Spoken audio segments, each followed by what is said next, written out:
ప్రార్థన చేసుకుందాం. మా స్తుతులకు కారణభూతుడు అయిన మా యేసు ప్రభు మీకే స్తుతులు స్తోత్రములు చెల్లించుకొనిచున్నాము. ప్రభు, మనుషులు చేసినటువంటి మేలులను మారుస్తూ ఉంటారు. ఉదాహరణ కనుక మేము చూసుకున్నట్లయితే ప్రభు, ఇశ్రాయేలీయులు వారి పట్ల మీరు అనేకమైనటువంటి కార్యములు చేసినప్పటికీ ప్రభు, వారు మరచి ఒక దూడను వారి కోసం తయారు చేసుకొని మమ్మల్ని తీసుకొచ్చినటువంటి మోషే ఏమాయనో మాకు తెలియదు అని చెప్పి ప్రభు, వారు ఆ దూడను దేవునిగా కొలుస్తూ ఉన్నారు. ప్రభు, అందును బట్టి మీకే స్తుతులు స్తోత్రములు చెల్లించుకుంటున్నాము. బైబిల్ గ్రంథంలో అనేక మంది కృతజ్ఞత లేనటువంటి వారు ఉన్నారు. అలాగే ప్రభు, బైబిల్ గ్రంథంలో అనేక మంది ప్రభు నువ్వు చేసినటువంటి మేలులను తలపోచుకుంటూ ప్రభు కృతజ్ఞత కలిగి 30 100 ప్రభు వారు ఫలించినట్లుగా మేము నీ యొక్క లేఖనాల ద్వారా మేము అనేక సార్లు చూసుకొని ఉన్నాము. అందును బట్టి మీకే స్తుతులు స్తోత్రములు. సహోదరుడు ప్రభు, మరి మా సహోదరి ప్రభు అనారోగ్య విషయమై కాయిలా పడి ప్రభు, మరి ఆమెకు చిన్న సర్జరీ అనేది జరిగి ప్రభు ఆమెకు క్యూర్ అనేది అయిన తర్వాత ప్రభు నీవు చేసినటువంటి ఆ యొక్క గొప్ప కార్యమును బట్టి వారి ఎడలు మీరు జరిగించినటువంటి ఆ యొక్క ప్రేమపూర్వకమైనటువంటి కృతజ్ఞతను వారు మరొక వారు మరలా నీకు కృతజ్ఞతగా వారు ప్రార్థనను ప్రభా కృతజ్ఞత కూడికను ఏర్పాటు చేసుకొని ఉన్నారు. అందును బట్టి మీకే స్తుతులు స్తోత్రములు చెల్లించుకొనిచున్నాం. అలాగే ప్రభా, మా సహోదరుడు నిలబడుచుండగా మోషేకు మీరు ఏ విధంగా అయితే మోషే నోటికి ఏ విధంగా అయితే మీరు తోడై ఉన్నారో ఆ విధంగా ప్రభా మా సహోదరుడి నోటికి మీరు తోడై ఉండి ఏమి మాట్లాడాలో, ఏమి పలకాలో, ఏమి ఉపదేశించాలో, ఏమి బోధించాలో మా సహోదరులందరికీ ప్రభా మంచి ఆత్మీయమైనటువంటి ఆహారాన్ని ప్రభా మీరే వడ్డించమని ఈ యొక్క చిన్న ప్రార్థనను యేసుక్రీస్తు వారి పేరట వేడుకొని ప్రార్థించుకొనిచున్నాము తండ్రి. ఆమేన్. పరిశుద్ధ గ్రంథం నుండి 107వ కీర్తన.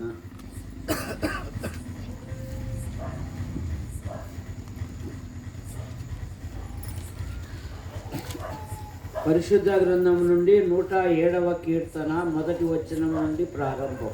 యెహోవా దయాళుడు, ఆయనకు కృతజ్ఞతాస్తుతులు చెల్లించుడి. ఆయన కృప నిత్యముండును. యెహోవా విమోచించువారు ఆ మాట పలుకుదురుగాక. విరోధుల చేతిలో నుండి ఆయన విమోచించిన వారును తూర్పు నుండి పడమటి నుండి ఉత్తరము నుండి దక్షిణం నుండి నానా దేశంలో నుండి ఆయన పోగు చేసిన వారును ఆ మాట పలుకుదురుగాక. యెహోవా దయాళుడు, ఆయనకు కృతజ్ఞతాస్తుతులు చెల్లించుడి అని భక్తుడు దేవుని వైపునకు మళ్ళిస్తూ ఉన్నాడు. ఈ 107వ కీర్తనలో మనకు కావలసిన అనేకమైన మాటలు ఉన్నాయి. బైబిల్లో 66 పుస్తకాలు ఉన్నాయి. అందులో పెద్ద పుస్తకము కీర్తనలు. ఇందులో పెద్ద కీర్తన ఉంది, అలాగే చిన్న కీర్తన కూడా ఉంది. పాత నిబంధన భక్తులు దేవుని యందు విశ్వాసముంచి విశ్వాస మార్గములో వారు కొనసాగుతూ ఉన్నప్పుడు వారు శ్రమలకు, బాధలకు, ఇబ్బందులకు గురి అయినప్పుడు వారు చింతించలేదు కానీ ప్రార్థించుట అలవర్చుకున్నారు. 34వ కీర్తన 4వ వచనములో నేను యెహోవా యొద్ద విచారణ చేయగా ఆయన నాకు ఉత్తరం ఇచ్చెను, నాకు కలిగిన భయములన్నిటిలో నుండి ఆయన నన్ను తప్పించెను. నేను యెహోవా యొద్ద విచారణ చేయగా. కనుక విశ్వాసి జీవితములో ప్రతి విషయములో ప్రభు వైపు చూడాలి. ఈ 107వ కీర్తనలో భక్తుడు ఏమంటున్నాడంటే, యెహోవా దయాళుడు, ఆయనకు కృతజ్ఞతాస్తుతులు చెల్లించుడి. అవును, ఆయన దయగలిగిన దేవుడు గనుకనే ఈ సంవత్సరం చివరి దినాలకు వచ్చాము. మరో నూతన సంవత్సరం అనేది ఉన్నది. విలాప వాక్యాలు 3వ అధ్యాయములో ఆయనకు దినదినము వాత్సల్యము నూతనముగా పుట్టుచున్నది, మనము నిర్మూలము కాకున్న వారము అనే మాట అక్కడ చూస్తాం. భక్తుడు ఏమంటాడంటే, దేవా నువ్వు ఎంతైనా నమ్మదగిన వాడవు అన్నాడు. ప్రభుని గురించి ఏమన్నాడు? నువ్వు ఎంతైనా నమ్మదగిన వాడు. ఎందుకు దేవునికి కృతజ్ఞతాస్తుతులు చెల్లించాలి? 2వ తిమోతి పత్రిక 3వ అధ్యాయము 2వ వచనములో ఒక మాట ఉంది, కృతజ్ఞత లేనివారు అనే మాట ఉంది. ఎలాగనగా మనుషులు స్వార్థ ప్రియులు, ధనాపేక్షులు, బింకములాడివారు, అహంకారులు, దూషకులు, తల్లిదండ్రులకు అవిధేయులు, కృతజ్ఞత లేనివారు. కానీ దావీదు జీవితములో దేవుని స్తుతించుటలో పాత నిబంధనలో ప్రథమ వ్యక్తి రాజైన దావీదు కనపడతాడు. నూతన నిబంధనలో భక్త పౌలు కనపడతాడు. అందుకే ఎప్పుడు తన మనసుతో చెప్పుకునేవాడు 103వ కీర్తనలో, నా ప్రాణమా యెహోవాను సన్నుతించును, నా అంతరంగమున సమస్తమా ఆయన పరిశుద్ధ నామమును సన్నుతించుము. నా ప్రాణమా యెహోవాను సన్నుతించుము, ఆయన చేసిన ఉపకారములలో దేనిని.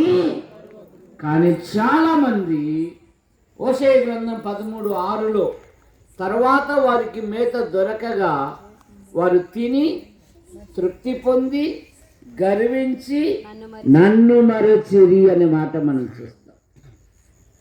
ఎందుకు దేవునికి కృతజ్ఞతాస్తుతులు చెల్లించాలి? ఆయనే జవాబు చెప్తున్నాడు, విమోచింపబడిన వారు ఆ మాట పలుకుదురుగాక. ఏ మాట? యెహోవా దయాళుడు, ఆయనకు కృతజ్ఞతాస్తుతులు. మాలే విజయరాజు యొక్క భార్య విషయంలో దేవుడు అద్భుతమైన సహాయం చేశాడు. ఆపరేషన్ విషయంలోనూ, ఆపరేషన్ అయినా కూడా మరి అనేకులు ఆమెకు సహాయకులుగా ఉండి ఆమెను ప్రోత్సహించారు. అందుకనే ఈ స్తుతి కూడిక. కుష్ఠరోగులు ఎంతమంది బాగుపడినారు? ఎంతమంది దేవుని కృతజ్ఞతాస్తుతులు చెప్పారు? 6 మందా, 7 మందా, 9 మందా? ఎంతమంది? ఖచ్చితంగా చెప్పాలా? ఎంతమంది? ఏం పేరు నీ పేరు? ఎవరు కూతురు? ఒకసారి తప్పట్లు కొట్టండి అమ్మా. ఒక్కరంట. వారిలో ఒకరికి స్వస్థత కలుగుట చూసి వాడు పరిగెత్తుకొని వచ్చి యేసు పాదముల మీద పడి వాడు ఆయనకు కృతజ్ఞతాస్తుతులు. వాడు సమరయుడు. రక్షకుడే అడుగుతున్నాడు, ఆయనది 10 మందా 9 మందా? 10 మంది బాగుపడినారు. బాగుపడినారే కానీ ఇక 9 మంది లోక విషయాలకు ప్రాధాన్యత చూపారు. ప్రభుకు ప్రాధాన్యత ఇలా ఈ దినాలలో, దేవునికి ప్రాధాన్యత ఇలా ఈ దినాలలో, ఆచారాలకు, అలవాట్లకు, కట్టుబాట్లకు ప్రాధాన్యత ఇస్తూ ఉన్నారు. అలాగైతే నష్టపో. వాడు పరిగెత్తుకొని వచ్చి ఆయన కృతజ్ఞతాస్తుతులు చెల్లించారు. ఎవరంటే కృతజ్ఞతాస్తుతులు చెల్లించేది? విమోచింపబడిన వారు. పోగు చేయబడిన వారు ఆ మాట పలుకుదురు. ఒకప్పుడు మనము పాపముల చేత, దోషముల చేత, అపరాధముల చేత దేవుని కోపానికి, దేవుని శాపానికి, దేవుని తీర్పునకు గురై ఉన్నాం. రోమాపత్రిక 5వ అధ్యాయంలో మన చిట్టా ఉంది.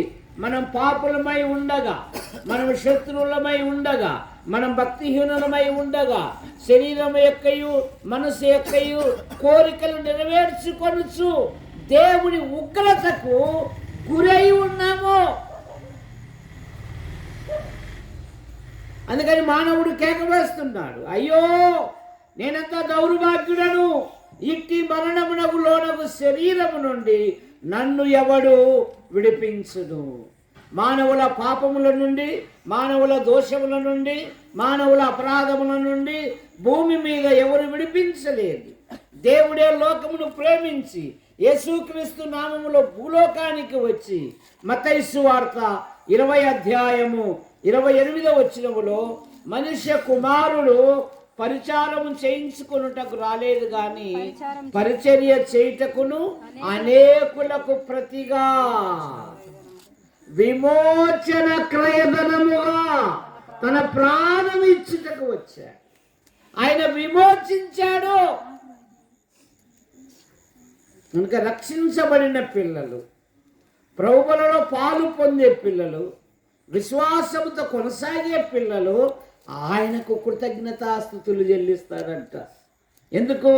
పితృపారంపరమైన మీ వ్యర్థ ప్రవర్తనను విడిచిపెట్టినట్లుగా వెండి బంగారముల వంటి క్షయ వస్తువుల చేత మీరు విమోచింపబడలేదు కానీ నిర్దోషము నిష్కలంకమునగు అమూల్యమైన క్రీస్తు రక్తము చేత మీరు విమోచింపబడితిరి. మీరు విలువబెట్టి కొనబడిన వారు గనక మీ దేహములతో దేవుణ్ణి మహిమపరచుడు అనే మాట మనం చూస్తాం. కనుక ఎవరంటే కృతజ్ఞతాస్తుతులు చెల్లించేది? 1 విమోచింపబడిన వారు, 2 పోగు చేయబడిన వారు.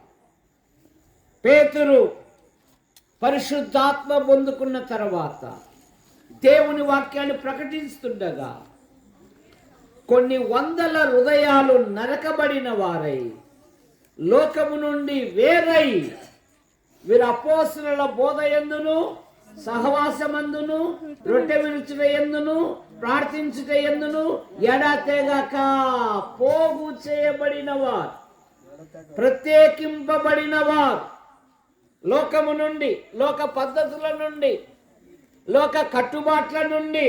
అదెట్లా దేవదానం గారు? అట్లయితే మా పెళ్ళికి ఎవరు రాలంటే చూసారా, ఒకప్పుడు కట్టుబాటు నుండి బయటకు వచ్చామంటున్నాం, ఇప్పుడు మళ్ళీ కట్టుబాట్లకే పోతా ఉన్నాం. కారణమేమి? ప్రభు కొరకు బలంగా నిలవడం లేదు. శరీరం నీ మీద ప్రభుత్వం చేస్తూ ఉంది, ఆత్మ నీ మీద ప్రభుత్వం చేస్తే లోకం వైపునకు వెళ్ళలేదు. శత్రువైన హామాను యూదులను గురించి రాజు ఎదుట సాక్ష్యం ఇస్తూ ఉన్నాడు.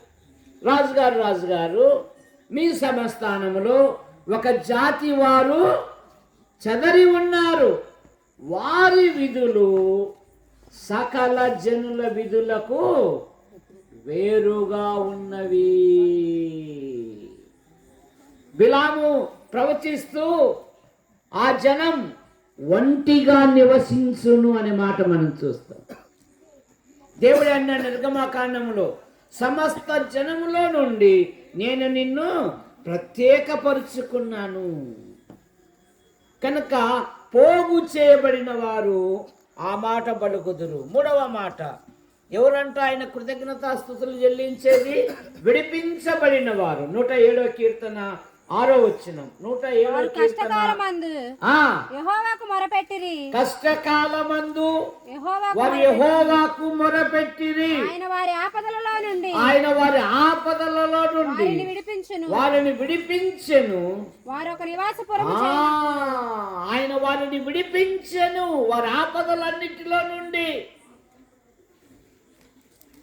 దేవుడు తన ప్రజలను సంరక్షించువాడు. పోషించువాడు, కాపాడువాడు, నిన్ను కాపాడువాడు కునకడు, నిద్రపోడు. వారి ఆపదలన్నిటిలో నుండి నీతిమంతుని కలుగు ఆపదలు అనేకములు.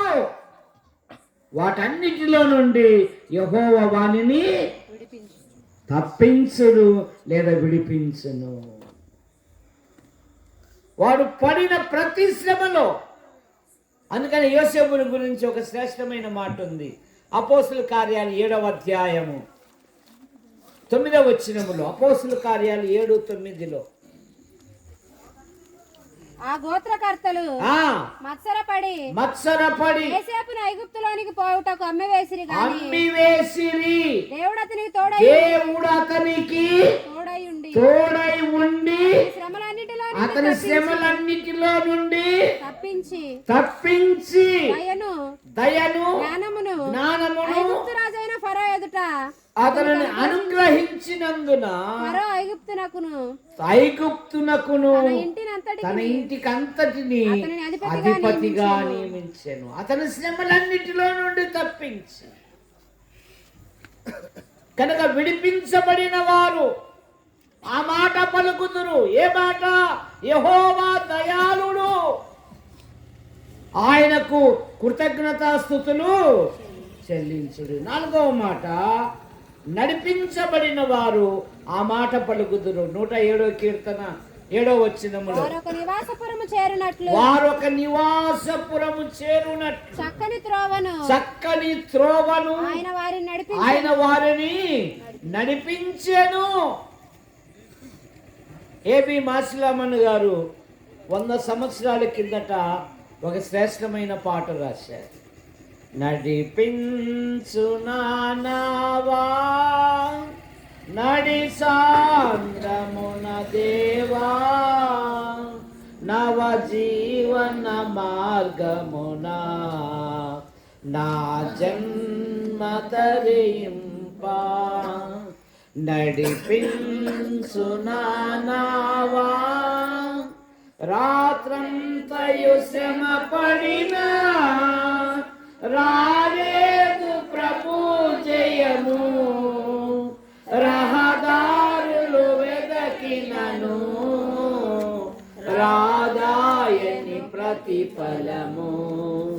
రక్షించు నీ సిలువా రమణీయ లోతులలో, రతనాలను వెదకుటలో రాజిల్లు నా పడవా. నడిపించు నావా. భక్తులు కుటుంబమని నా నావను నడిపించు అని వారు ప్రార్థించేవారు. ఇప్పుడు అట్లా కాదు. ప్రభువా, నీ మహాత్యము, నీ గొప్పతనము పరలోకమే. ఇక్కడ నీకు మహత్యం రావాలంటే నేను ముందు ఉండాలి, నా వెనక నువ్వు ఉండు అంటున్నారు. ప్రభుని పట్టుకొని ఏమంటున్నారు? నేను ముందు, నా వెనక నువ్వు ఉంటే నిన్ను ఎంతకైనా అందలం ఎక్కిస్తాం. నేను తప్పుడు పనులు చేసినా, దొంగ పనులు చేసినా, వ్యభిచారం చేసినా నువ్వు చూసి చూడనట్టుగా ఉండాల. చూడు ప్రభువా, అట్లయితే నిన్ను ఉన్నతమైన స్థానంలో పెడతా చూడు అంటున్నారు. చాలా నష్టపోతారు. వేశ్య సాంగగులకు ఆయన తీర్పు తీర్చే దేవుడు, గుర్తుపెట్టుకో. ఇశ్రాయేలు యొక్క ఆధ్యాత్మిక జీవితములో ఆయన పగటి వేళ మేఘ స్తంభములోను, రాత్రి వేళ అగ్ని స్తంభములోను వారికి ముందుగా నడుచుచూ వచ్చాడు. దేవుడు ఎవరికైతే ముందుగా నడుచుచూ వచ్చాడో వారికి ఏమీ తక్కువ కాలేదంట. నెహెమ్యా గ్రంథం 9వ అధ్యాయం 20వ వచనం, నిజముగా అరణ్యములో వారికి ఏమీ తక్కువ కాకుండా 40 సంవత్సరములు నీవు వారిని పోషించితివి.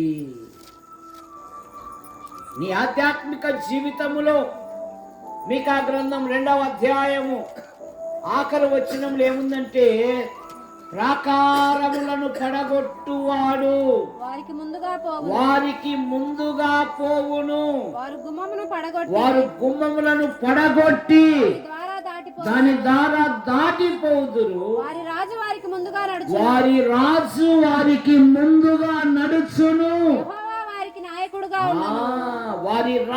వారికి ముందుగా నడుచును. ప్రాకారములను పడగొట్టువాడు నీకు ముందుగా నడిస్తే నీ ఆధ్యాత్మిక జీవితములో ఎదురయ్యే ప్రతి శ్రమలో ఎత్తుగా ఉన్న ప్రతి కొండను ఆయన సరళం చేసే దేవుడు అంట. ఆయన ఏం చేస్తాడంట, నీకంటే నేను ముందుగా పోవచ్చు, మెట్టగా ఉన్న స్థలములను సరళము చేసేదను.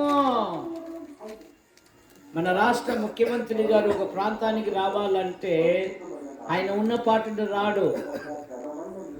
ప్రభుత్వ అధికారులు 1 నెల నుండి ఎక్కడ ఎలిఫెంట్ దిగాలి, అక్కడ ఎక్కడెక్కడ ఏముంది, ఇక్కడ దిగితే క్షేపమేనా అని ఇవన్నీ ఆలోచన చేసి అధికారులంతా సేఫ్ అన్నప్పుడు అప్పుడు మీరు రావచ్చని ముఖ్యమంత్రి గారికి అధికారులు విన్నవించుకుంటారు. కానీ ఇక్కడ అట్లా కాదు. నీకు ముందుగా నడిచే దేవుడు నీ ఆధ్యాత్మిక జీవితములో నీకు ముందుగా ఉండాలి అంటే ఉదయకాల ప్రార్థన ఉండాలి. నీకు ముందుగా ఉండాలంటే వాక్య ధ్యానం ఉండాలి. నీకు ముందుగా ఉండాలంటే సంఘంలో జరగబోయే ప్రతి కార్యక్రమములో నువ్వు పాలు పొందాలి. ఏం పాలండి దేవదానం గారు? ఆ 2 ముసలినక్కలు ఉన్నాయి, అసలు అవి ఒకటి కూడా చెప్పవు, అన్నిటే కలుసుకొని ఉంటాయి, మాకేం ఓపిక పోతుందండి అనే దానికే బదులు, దేవా మా వృద్ధులను మాకు గుర్తుగా పెట్టావు, వారి దగ్గర కొన్ని ప్రేమ పాఠాలు నేర్చుకున్నట్టుకు సహాయం దయచేయి. వారు ఉన్నప్పుడే మేము దేవుని వాక్యం ప్రకటించినట్లుగా నా పిల్లలను సిద్ధపరచు, లేదా నా భర్తను సిద్ధపరచు, లేదా నా కుమారుని సిద్ధపరచు అని ప్రార్థించే తరులు లేకపోయారే. ఎట్లబ్బా ఈ 2 పోతే ఎట్లబ్బా సంఘము? ఈ 2 ముసలినక్కలు పోతే ఎట్లబ్బా? ఎట్లా అనే దానికంటే నువ్వు ప్రార్థన చేస్తే నీ కుటుంబంలోని ఎవరెవరు లేపడా? మన ఆలోచన అంతా ఊర్లో తిరిగే వాళ్ళ మీద మే సింగారించుకొని పోతుంది. వాడు కూడా పోతున్నాడు మే అనే బదులు మన కొంప గాలిపోతుంది, మన కొంపను కాపాడుకుందామనే ఆలోచన. ఎబ్రిస్యులను గురించి ఏమని రాయబడింది? ఆ మంత్రసానులు ఏమని సాక్ష్యం ఇచ్చారు?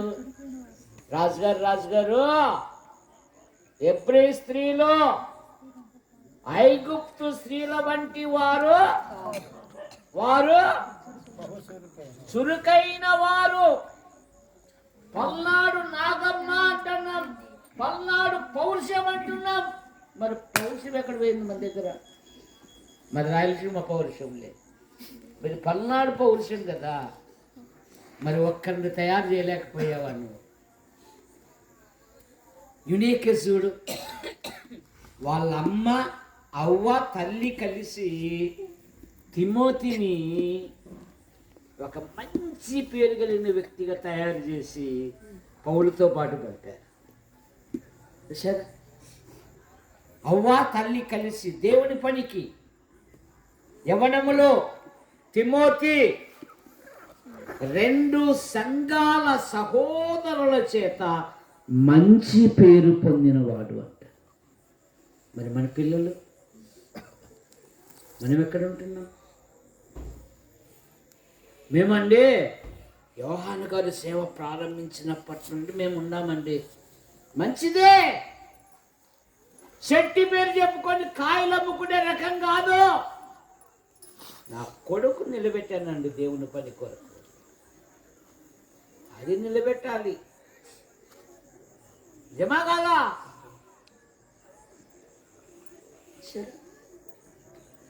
దేవుని పనిలో నువ్వు ఎంత అరగబడితే అంతగా దేవుడు దీవిస్తాడు.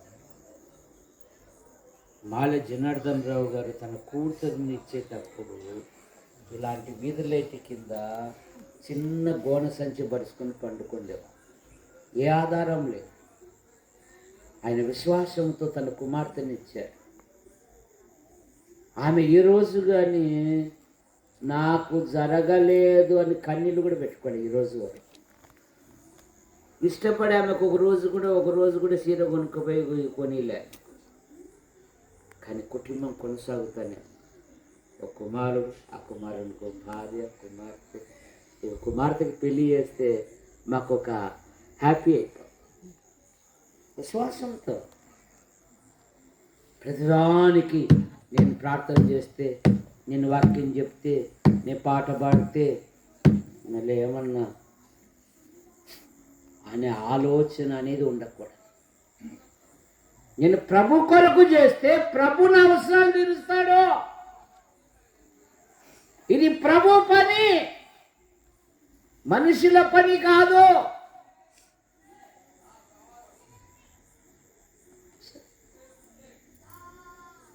ప్రభు పనిలో నువ్వు ఉపయోగపడితే అంత రెండింతలు పరలోకంలో నీకు నాకు దేవుడు సిద్ధం చేస్తాడు.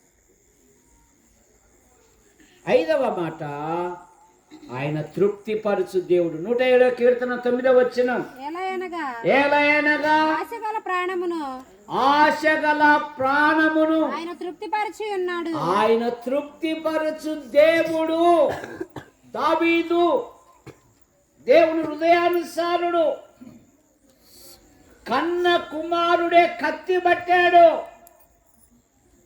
చెప్పులు వేసుకోవడానికి సమయం లేదు. అరణ్యములోకి వెళ్ళిపోయారు. అరణ్యములోకి దేవుడు ఆశ్చర్యకరంగా ఆహారాన్ని పంపాడండి. బర్జిలై అనేవాడు వారు ఆకలి కొని ఉన్నారని తలంచి అనే మాట మనం చూస్తాం. ఆయన తృప్తిపరిచే దేవుడు. తన ప్రజలను ఎప్పుడు ఆకలి కొననీయడు. ఏమన్నాడు? సింహ పిల్లలు ఏమి గలవై ఆకలి గొనును, యెహోవాను ఆశ్రయించు వారికి ఏ మేలు కొదవై. 6వ మాట, ఆయన బాగు చేయు దేవుడు. 107వ కీర్తన 20వ వచనములో, ఆయన తన వాక్కును పంపి వారిని బాగు చేసెను. ఆయన వారు పడిన గుంటలలో నుండి వారిని విడిపించెను. ఆయన వారిని బాగు చేసి. పాత దినాలలో ఇది చెక్క కుర్చీని, ఇందులో ఒక కాలు ఇరిగిపోతే వెల్డింగ్ వేయాలన్నా ఎక్కడ తీసుకెళ్ళాలా? పుల్లయ్య కూతురు చెప్పు. దీన్ని వెల్డింగ్ వేయాలన్నా ఎక్కడ తీసుకెళ్ళాలా? వడ్రంగి దగ్గర తీసుకెళ్ళాలి. వడ్రంగి ఏం చేస్తాడు? ఆ కాలును తీసేసి కొత్త కాలు. మార్కు సువార్త 7:30 ఏముందంటే యేసు ప్రభువుని గురించి, ఈయన సమస్తమును బాగుగా చేసి ఉన్నాడనే మాట మనం చూస్తాం. ఆయన బాగు చేయువాడు. ఇందాక మాలె ప్రసాద్ గారు ఈ హిజ్కియా ప్రార్థన గురించి తీసుకొని వచ్చాడు. అదేమనింది? నువ్వు కన్నీళ్లు విడిచి చూసి తిని నేను నిన్ను బాగు చేసి. ఆఖరి మాట 107వ కీర్తనలోనే అధిక వృద్ధి కలగజేసే దేవుడు. 41వ వచనం, 107వ కీర్తన 41. అట్టి దరిద్రుల బాధను పోగొట్టి లేవనెత్తెను. వంశమును మందవలే వృద్ధి చేసెను. వారి వంశమును మందవలే ఆయన వృద్ధి చేసే దేవుడు. అందుకు కృతజ్ఞతాస్తుతులు చెల్లించాలి. ఎందుకు దేవుడి కృతజ్ఞతాస్తుతులు చెల్లించాలి అంట? విమోచింపబడిన వారు ఆ మాట పలుకుదురు.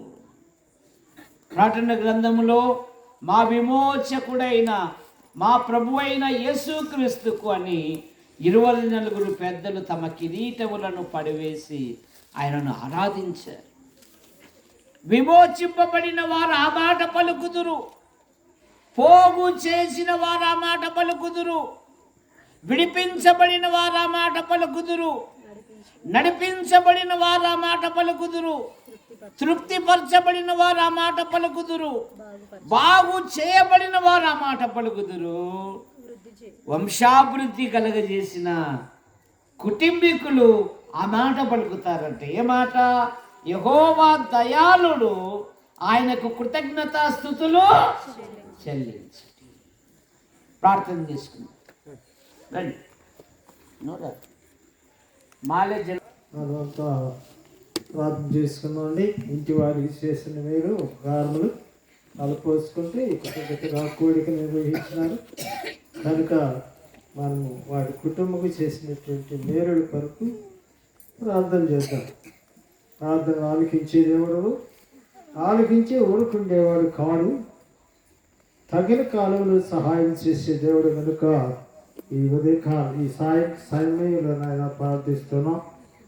ప్రార్థన చేసి నాయన నీ సన్నిధిలో మేము కొనసాగుతున్న సహాయం చేయమని ప్రార్థిస్తున్నాం. సహాయకుడు, రోగులను బాగు చేసే దేవుడు, అనారోగ్యులకు శక్తినిచ్చే దేవుడు, వృద్ధులకు బలం ఇచ్చే దేవుడు, మా దేవా, మా ప్రభు, మా రక్షక నాయన, నీ మాటలో శక్తి ఉన్నది, నీ మాటలో ప్రభావం ఉన్నది, నీ మాటలో నాయన కుష్టి రోగులను నాయన బాగు చేస్తున్నావు కదా.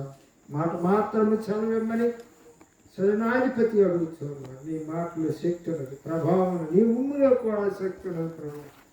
నీ ప్రేమ మమ్మ నాయన బలవంతముగా నాయన నీ సన్నిధిలో నివేదించుకు కనుక నీవెంత దయగలవాడు, ప్రేమ గలవాడు, సహాయం చేసే దేవుడు కనుక నాయన ప్రభు ఆయన అనుష వారికి చేసిన మేలుల కారణం బట్టి నీకు కృతజ్ఞతగా ఈ కోరిక నిర్వహించిన నాయన ఈ చలిలో నాయన ఎంతో ఇబ్బందికరమైనటువంటి సమయంలో నీ సన్నిధిలో చేరిన ప్రతి బిడ్డను దీవించండి, ఆశీర్వదించండి.